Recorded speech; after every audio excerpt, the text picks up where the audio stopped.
that his key, the key that is described, that opens so many scriptures. And what a job his life has done of teaching us how to control ourselves, how to react to the statements and Word of God, laying a foundation to bring you peace of mind. We come to chapter 27 in 1 Samuel, and what a lesson we're going to learn here if we're fortunate. That is to say, you're fortunate if you do understand it, and in its simplicity, I know you won't have any problems with it. David has learned how to deal with discerning spirits, the negative spirit that entered Saul.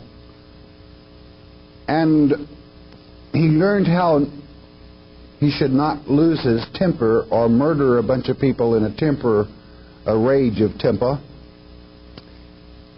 And has done real good. Saul, a second time, David spared his life, knowing that God himself would take Saul when God was ready. And lo and behold, you remember the first mistake David made? The time he went down to the Philistines, right into the very city of Gath, where that city that Goliath was from, and he had slain their champion. He's going to do it again. Going to do it again.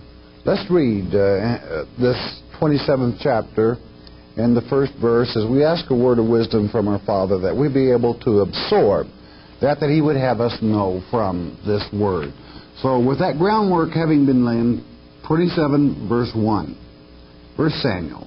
And David said in his heart, that's his mind, I shall not perish one day by the hand of Saul. There is nothing better for me than that I should speedily escape into the land of the Philistines, the enemies of Israel. And Saul shall despair of me. He'll get tired of looking for me to seek me any more in any coast of Israel. So shall I escape out of his hand. Now, where did David go wrong there? He said, in his heart, in his very mind, it wasn't his imagination, he was serious. This comes from his mind. There's nothing better that if he doesn't run, Saul's going to kill him. Now what had God promised him?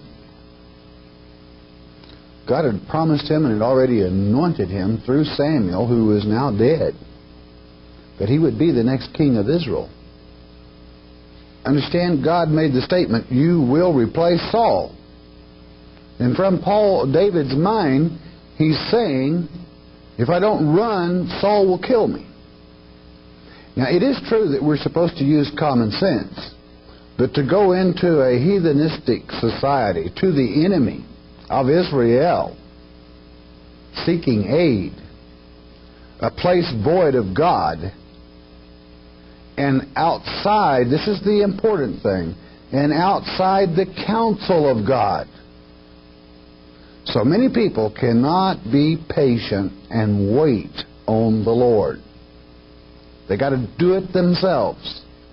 They've got to do something themselves. And rightfully so. It had been, how long has David been out there? A couple of years or more, running around in the wilderness, playing hide and seek with Saul and his troops, trying to stay alive. I have no doubt that it brought a tremendous amount of anxiety upon him. But David, with the faith as a lad to march toward Goliath with a slingshot and to bring him down, and at the same time saying, God shall give him into my hand. The same individual with that faith would in a moment of anguish say, I'm tired of it, I'm getting out. Has that ever happened to you, dear one? That's the lesson you're going to learn in this, is what can happen to you. Oh, he'll pay for it here in a little bit. That's his error. And that's what God would have you learn from this chapter. Verse 2. And David arose, and he passed over with the 600 men that were with him unto Achish, the son of Maoch, king of Gath. Again, the same individual that he had to play the pull a little insanity, feign insanity, so to even get away free. Same place, same location, same David, but with 600 followers, 3. And David dwelt with Achish at Gath. He accepted him. He and his men, every man with his household, even David with his 2 wives, Ahinoam, the Jezreelitist, and Abigail, the Carmelitist, Nabal's wife. The old boy that God had killed on David's behalf, whereby David did not have to kill him. Verse 4. And it was told Saul. Saul apparently had spies all over the place, or people trying to make points with him, that David was fled to Gath, and he sought no more again for him. Let him go. Well, in that sense that David wished to escape Israel, whereby he was no more appeared to be a challenge. And if a man is on an ego trip, it's real easy to say, oh, he went to our enemies anyway. I told you that from the beginning.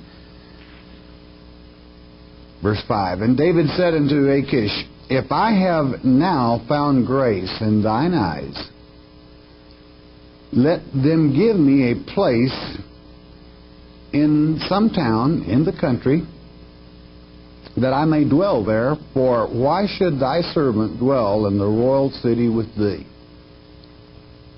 In other words, Saul he's compromising with the enemy.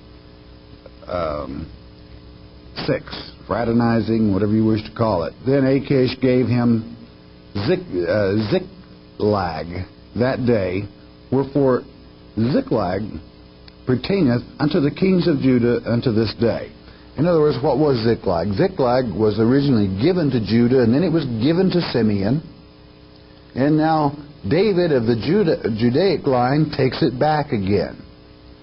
The city really belonged to them anyway. The Philistines had conquered it and possessed it. And now it was back in the hands of the tribe of Judah, in David's hands. 7.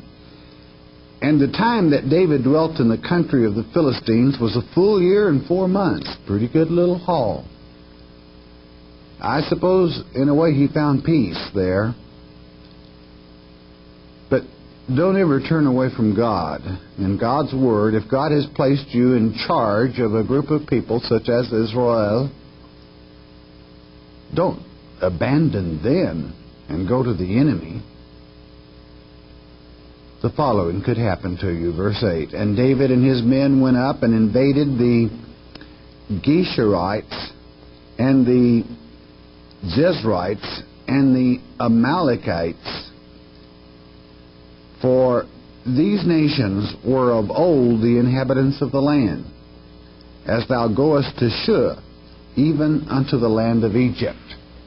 He was fighting for the king of the Philistines. 9. And David smote the land and left, this is it, now sharpen up for me, he left neither man nor woman alive, and took away the sheep and the oxen and the asses and the camels and the apparel, and returned and came to Achish. Didn't go back to Ziklag. Went back to give the spoils. Now, sharpen up for me. Who was it that he fought against? The Geshurites, the Jezrites, and the Amalekites. Now listen to the story when he gets to Achish. 10. And Achish said, Whither have you made a road today? Road is an old Anglo-Saxon word that the Scottish say it better. Raid. Where did you raid today? And David said, Against the south of Judah. In other words, I fought with Judah. That's not who he fought with. He fought with the Amalekites. But he says to the south of Judah. And against the south of the Jerahmeelites. And against the south of the Kenites. I don't have to tell you who the Kenites are. That's the sons of Cain. He didn't fight there. That's not really a true story. In other words, he's even deceiving, understand, the king of the Philistines, Achish, making him think that he has turned on his own people and have done war with Judah, with Israel, better said. He's lying. And this is the hard part of it. Do you know why he didn't leave one man or one woman alive? Listen, it's recorded, verse 11. And David saved neither man nor woman alive to bring tidings to Gath. You understand what bringing tidings are? That's talk. Saying, lest they should tell on us, saying, so did David, and so will be his manner all the while he dwelleth in the country of the Philistines. Now, he didn't fight his own kind, he killed us. All David brought was the spoils. In other words, he killed them so their mouths would be closed. And feigned or lied. Maybe feign is too kind in this case. That's a poor excuse to kill every man, woman, and child, dear one. To bring about the pretense that you're a true friend of the enemy, conjuring up the fact that you had destroyed some of your own people so he would feel that indeed you were loyal. Oh, the stories had gone through the area that Saul was after David's life. I'm sure that the Philistines heard of it because they were very interested in David. And after all, if you were a heathen, a Philistine, and your champion had been killed by one, would you not like to have that one that was able to kill the champion of champions, Goliath, as your champion again? Of course you would, if he proved his loyalty. And if someone will draw blood from their own people, their own tribes, in what we might term a civil war or a war of hate, then they've proved their loyalty. But David didn't harm his own. He killed other people, the Amalekites and so forth, not his own. It's all a lie. What got him into this problem? By not trusting God. Had he known that God, if he would deliver Saul into his hands 2 times, that he wasn't about to let Saul kill him. The miracles that transpired that kept the two apart, that God would protect him. Oh no, he's got to run off down here, not trusting God, and now he's got himself in a fine fix. 12. And Achish believed David. He swallowed it, saying, he hath made his people Israel utterly to abhor him. Everybody hates a traitor. Therefore, he shall be my servant forever. I've got me a new champion. I've got me the champion that slew Goliath. No doubt, the anxiety of wishing that champion replaced by this champion caused him not to be as careful, perhaps, as he should have been, to find out that David was lying to him like a dog. What lesson should you learn from that? Well, this. Now, this king of the Philistines is going to demand, they're going to attack Judah. They're going to attack the house of Israel also. And he's going to expect his champion to produce. And because David did not believe upon the Lord his God, to the point, I have no doubt that David still believed. It was his patience that got him. The anxieties. That's what got David. He wanted to do something on his own just to speed things up a little bit. Well, he did. Beloved, be patient. God is calling forth a people that have a destiny. There's something to do just down the road a piece. Don't get in a hurry. Wait on the Lord. Do everything that you can in planting seeds and so forth. But the day will come when God will move. Chapter 28, verse 1. And it came to pass in those days that the Philistines gathered their armies together. for warfare. Payday, friend.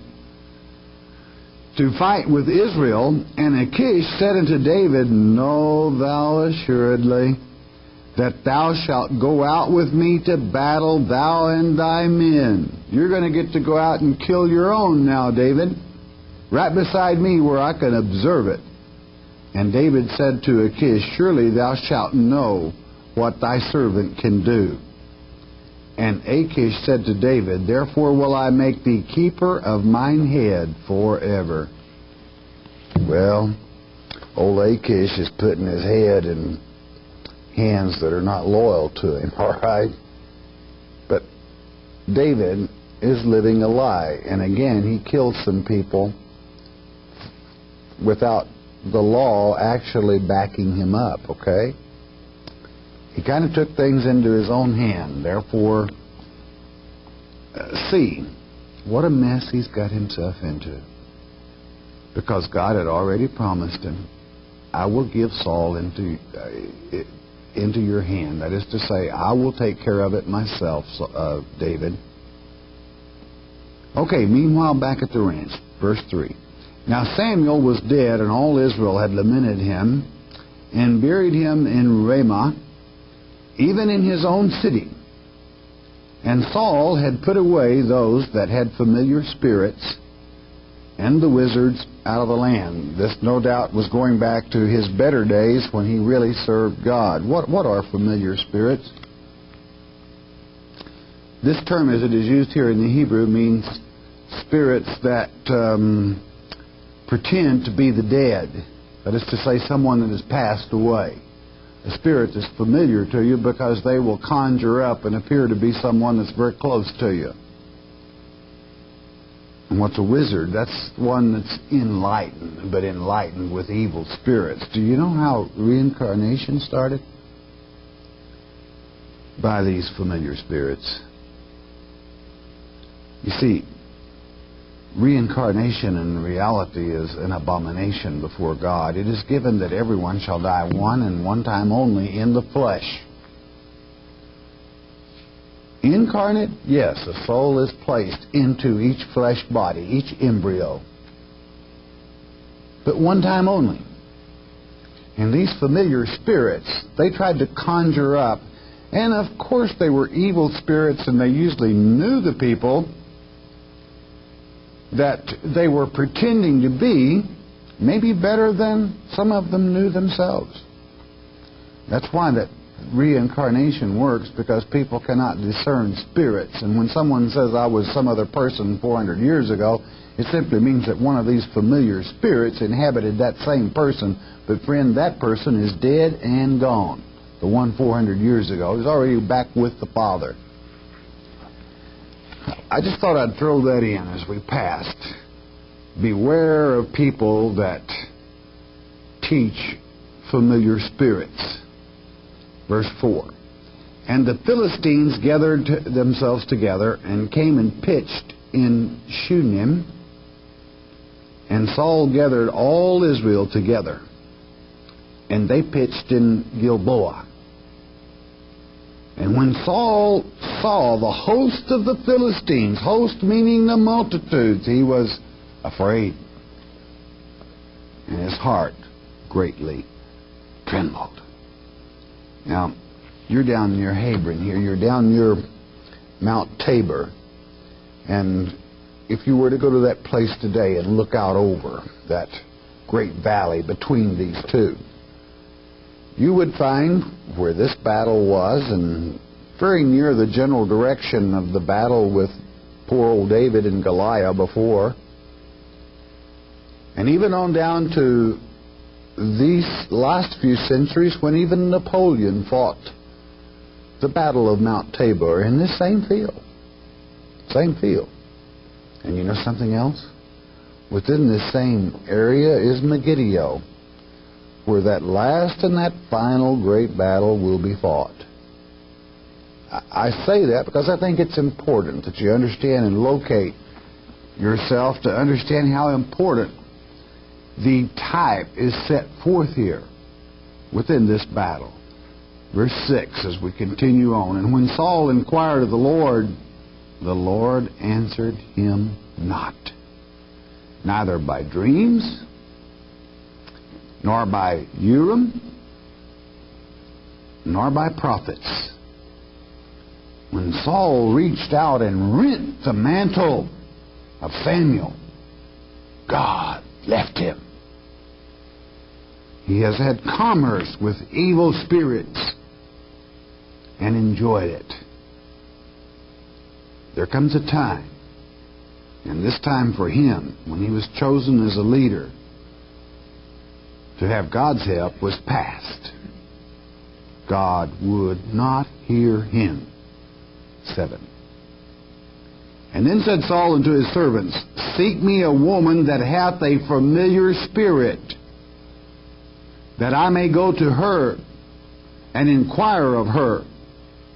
And his servant said to him, But Saul, or behold, there is a woman that hath a familiar spirit at Endor. Now you've all heard of the witch of Endor. I have a tape titled The Witch of Endor even. You've all heard of her. Endor meaning the fount or a door or dwelling. Fountain of the door of the dwelling. And Saul disguised himself, put on other raiment, and he went, and 2 men with him, and they came to the woman by night. He slipped in there, and he said, I pray thee, divine unto me by the familiar spirit, and bring me him up, whom I shall name unto thee. He can't get advice from God in any other way. At least he trusted one man. Though he didn't show it too much, he did. 9, and the woman said unto him, Behold, thou knowest what Saul hath done, how he hath cut off those that have familiar spirits, and the wizards, that is to say, the enlightened ones with the knowledge of good and evil, Satan's own, out of the land. Wherefore then layest thou a snare for my life to cause me to die? In other words, she's proving the fact that this isn't a conspiracy to accuse her as a witch. 10. And Saul sware to her by the Lord, saying, As the Lord liveth, there shall no punishment happen to thee for this thing. 11. Listen closely. And then said the woman, Who shall I bring up unto thee? And he said, Bring me up Samuel. Now you must remember, I want to just insert a thought or two before we take this next verse. You'll remember when Jesus walked the earth, as it is recorded in, Mark 3 and 4 chapters, that is, that when he came forth, these evil spirits jumped out and recognized him instantly as the Son of God. See, they're very intelligent. They are enlightened, because they are able to pass through the veil that human beings cannot, and have opportunity to gain that wealth of knowledge that is there, rather than a bunch of people that have only been born to woman for a period of a few years, 70 whatever before, and from an innocent babe gain knowledge for 70 years when they're thousands of years in remembrance. They knew. The familiar spirits, evil spirits, knew who Saul was, whether she did or not. And listen, verse 12. And when the woman saw Samuel, she cried with a loud voice. And the woman spake to Saul, saying, Why hast thou deceived me? You see, the evil spirit told her who this was she was talking to. He told her it was Saul. For thou art Saul. Now, this is something you never want to sell short, friend. For there is the Holy Spirit, and there are messengers, both good and bad. But evil spirits are something you want to be very careful of. Indeed, indeed. In other words, I want you to grasp the ability they have to know more about a situation than you do. That's why it's dangerous to mess with them unless you know what you're doing. 13. And the king said unto her, Be not afraid. Now just settle down. Don't be afraid. For what sawest thou? What did you see? He knew that she had seen something supernatural because she recognized him instantly, or didn't recognize him. She was told, and he knew it. And the woman said unto Saul, I saw gods ascending out of the earth. Hey, they weren't good, friend. Saul is desperate. He's willing to listen to anything. If he can only have Samuel there, he knew that he could trust Samuel. 14. And he said unto her, What form is he of? That's to say Samuel. And she said, An old man cometh up. It wasn't, though, friend. It was gods. That's to say evil spirits. And he is covered with a mantle. And Saul perceived that it was Samuel. And he stooped with his face to the ground and bowed himself. He had talked Samuel into relenting many times. And he no doubt truly thought that this was Samuel before him. I assure you it was not. 15. And Samuel said to Saul, Why hast thou disquieted me to bring me up? What have you bothered my rest? Now, in the first place, you know that it is not Samuel, because Samuel was already with God. Samuel would not have been brought up. You understand? To be absent from the body is to be present with the Lord. And Saul answered, I am sore distressed, for the Philistines make war against me, and God is departed from me, and answereth me no more, neither by prophets, nor by dreams. Therefore I have called thee, that thou mayest make known unto me what I shall do. You name it, I'll do it. He's desperate. 16. You know, I want to insert another thought here, too. It would seem that Saul, without encouragement, wasn't really all that brave a person. Let your mind run back a moment to the time that David went up against Goliath, when the whole army was frozen in place. It seemed like when there was a huge challenge that Saul was always just a little bit on the weak side. 16. Then said Samuel, Wherefore then dost thou ask of me, seeing the Lord is departed from thee and has become thine enemy? When God has become your adversary, why would you send for me, Samuel? Someone's having a little fun with this, aren't they? 17. And the Lord hath done to him as he spake by me. For the Lord hath rent the kingdom out of thine hand, and given it to thy neighbor, even to David. Of course, this was a well-known thing even by human beings in this area. Because thou obeyest not the voice of the Lord, nor executeth his furious wrath upon Amalek. Remember back, God said, Slay every man, woman, and child. And he brings back the king, Amalek. Therefore hath the Lord done this thing unto thee this day. 19. The moreover, the Lord will also deliver Israel with thee into the hand of the Philistines. And tomorrow shalt thou and thy sons be with me. That's Samuel saying, you're going to be dead, you and your sons. The Lord also shall deliver the host of Israel into the hand of the Philistines. Even being a evil spirit, from the mouth comes that shall happen, basically. 20.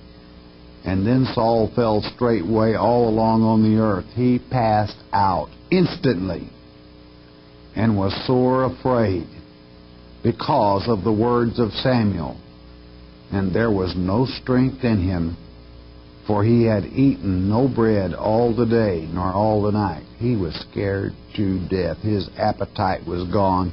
Here you begin to see the message that God tried to get our people to see from the beginning. You don't want a human being to rule over you when you have me. And poor old David bit the same bullet when he couldn't be patient to wait for God after God had already spoken to him. 21. And the woman came unto Saul, and saw that he was sore troubled, and said unto him, Behold, thine handmaid hath obeyed thy voice, and I have put my life in my hand, and have hearkened unto thy words which thou spakest unto me. I've done what you asked me to do. Now therefore I pray thee, hearken thou also unto the voice of thy handmaid, and let me set a morsel of bread before thee, and eat, that thou mayest have strength when thou goest on thy way. In other words, if you're going to die, let's get you out of here in good shape, all right? Think again of Saul's condition, 23. But he refused, and said, I will not eat. But his servants together with the woman compelled him, and he hearkened unto their voice. So he arose from the earth, and sat upon the bed. And the woman had a fat calf in the house, and she hasted and killed it, and took flour and kneaded it, and did bake unleavened bread thereof. Let's complete the chapter, 25. And she brought it before Saul and before his servants, and they did eat. Then they rose up and went away that night. What desperate shape the rulers of the nation Israel were that night, or the children of Israel, when their government was seeking advice of evil spirits. And I would ask you, what is new under the sun? We are fortunate in this nation, in this hemisphere, that we still have some in government that seek the true God for leadership, but some in ignorance seek familiar spirits, humanistic ideas instilled in the minds of men from the great universities that produce the electorates, those that enter the electorate, that is to say, filling their minds full of garbage instead of God's Word. Wise? Oh yes, wisdom. You had the wise men right there, the enlightened ones. We still have them, friend. Again, there's nothing new under the sun. Well, we'll pick this up in the next lecture. I just thought I'd ask.